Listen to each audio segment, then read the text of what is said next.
What's up, NOAHTUBETV fam? I'm sorry for that, I'm just on the search for subscribers. And I think I see some potential ones right there. So this is part 2 of 48 hours on a Greyhound travel bus. So part 1 I talked about the first 24 hours from Florida to New York. Also, I'll be leaving a link in the description to part 1. Also, I'll try to make part 2 a little bit shorter. But don't worry though, the trip back was even more crazy. We are leaving our Manhattan hotel Saturday morning after our 1-week stay, and we're leaving this hotel with a lot of luggage. And in New York City, luggage equals tourists, which equals Target. As soon as we left that hotel, we wheel all of our bags of luggage to the metro stop. We get on the metro with all of our luggage. 20 minutes later, we get to our destination, which was the Port Authority bus terminal. We get off the bus, and all you can see are all these nice strangers asking to wheel our luggage wherever we want.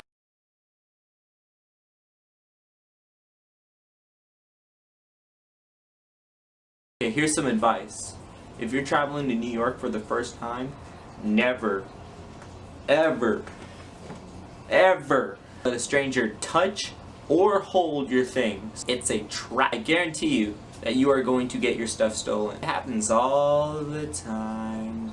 So my mom's and I are New Yorkers, so we're pretty street smart. I'm so sorry, guys. We get to the bus terminal. We get on the bus that connects to Jersey. So we're at the New Jersey Greyhound terminal. Now the Jersey Greyhound terminal was disgusting, of course, because, well, it was Jersey. So when you walk through the Jersey Greyhound terminal, it is so overcrowded. You see a whole bunch of people on the ground patiently waiting to board their bus. Around this time, we were getting pretty hungry. So my parents go inside some cafe to get some food and ask me to stand in the boarding line by myself. Okay, imagine you're standing in the cashier line at the grocery store and you're with your mother. And apparently she forgot to grab some croutons for her salad, so she goes all the way to the back to grab croutons. You're just standing there like, come back, mommy.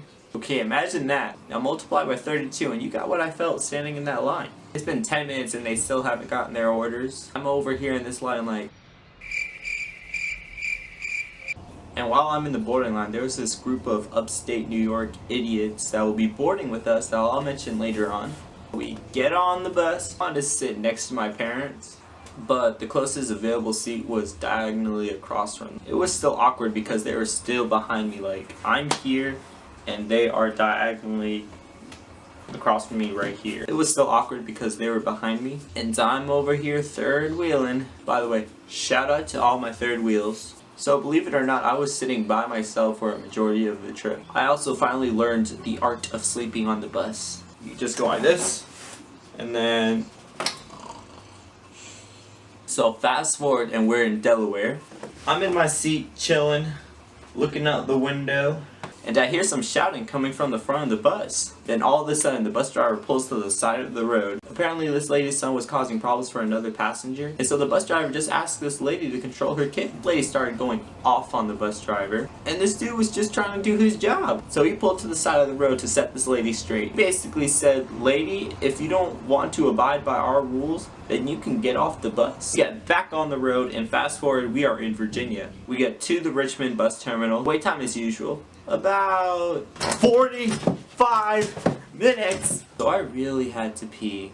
I go to the terminal's restroom. I walk in that restroom and I'm about 99.9% sure I breathed someone's fecal matter, because you can literally taste the poop in the air. No amount of Febreze could have possibly eliminated this odor. I'm sorry, Febreze. So I go to the urinal and there's food in the urinal. Houseway. I'm guessing that the weird people that like to eat while peeing couldn't handle the odor either, so they just threw their food in the urinal. I mean, I'm not trying to throw shade. I eat while peeing all the time. So I get out of there, board the bus, I go over to my seat, and some new passengers took my seat. I had no choice but to sit all the way in the back of the bus, which was a 3-person bench seat, which was right next to the bathroom. So I'm like, okay. I walked to the last seat of the bus and there was this woman that had that seat set up like that seat was her apartment. We'll call this woman Java. She had a large hefty trash bag underneath the seat in front of her, and her blanket was spread out across the 3-person bench seat, and her blanket was laid out across this 3-person bench seat. I walk up and ask this lady if I could sit there. She was on the phone and I asked, "Excuse me, can I sit here?" She was like, "Yeah, sure." So a part of her blanket is still in my seat and I ain't moving it. To be honest, it straight up smelled like maggots back there. The sad thing is, it wasn't the bathroom that smelled like the maggots, because when I went in the bathroom, it just didn't smell like maggots. But when I went to the seat, it smelled like maggots. I'm pretty sure it was either coming from her hefty bag or her blanket, but what I am sure is that I'm not touching that blanket. I politely asked Jabba if she can move her blanket from my seat. She then goes, then moves her blanket from my seat. I sit down and then I realize the passengers in front of us were the idiots from upstate, which was like 3 20-something-year-old dudes and like a 12-year-old girl, who I was assuming was one of the guy's sisters. So I'm staying next to Jabba, who's smelling like maggots and yelling at someone on the phone at a rather loud volume. My seat is at the end of the aisle to the restroom. So on occasion when no one went to the restroom, I had a lot of leg room, but there's a curse behind every blessing. I had to keep moving my legs out of the way every time someone had to go to the bathroom.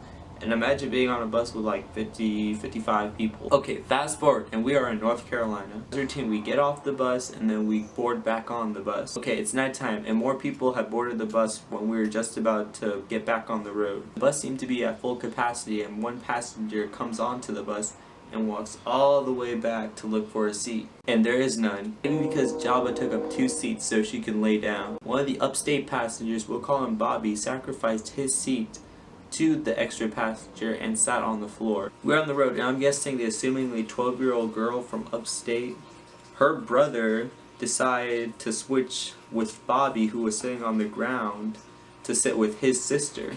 This is when it starts to get weird. The girl and Bobby laid together underneath their seats. What? I'm so confused at this point. Fast forward again, we have just boarded the bus from the Savannah terminal and we are at full capacity again. However, this time Jabba actually decided to sacrifice one of her 2 seats to this male passenger. Jabba was completely miserable throughout this whole trip until that guy showed up. That thing of having that guy sit there was, this guy was pretty huge, height and weight wise, so you can imagine how cramped I was. I was like...